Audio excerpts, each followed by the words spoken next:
Kung nasa Iloilo ang administrasyon, sa Maynila naman, nagkasama ang deklaradong manok ng oposisyon, si Vice President Jejomar Binay, at ang ama ng lungsod na si dating Pangulong Joseph Estrada. Para pa rin yan sa paggunita ng ating Araw ng Kalayaan. At yan ang tinutukan ni Mark Salazar.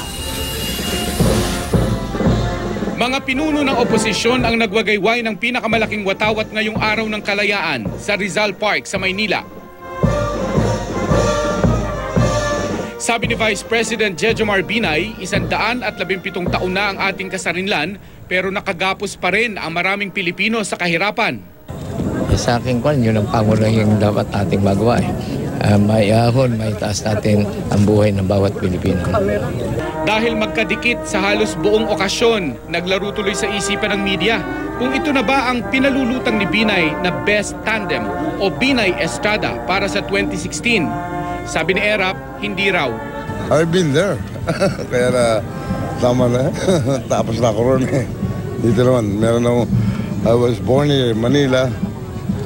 Sa Salta, dito ako sa Maynila, sinilang. Dito ako sa Maynila, sumikat bilang artista.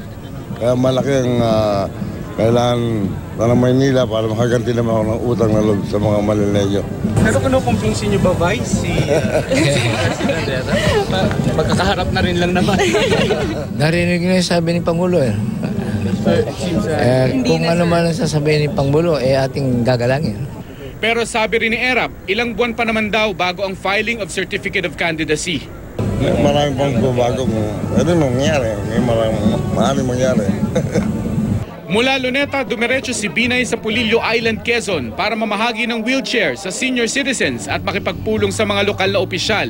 Sa entablado, tila inilatag ni dating Quezon Representative Danilo Suarez ang plataforma ni Binay sa kanyang pagkandidato sa eleksyon 2016 bilang Pangulo. Ang bagong kampiyon ng masang Pilipino, Vice President and soon to be President Jejomar Binay.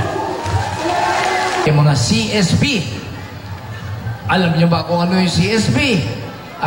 Certified Sip-Sip kay Binay. Mark Salazar, Nakatutok 24 Oras.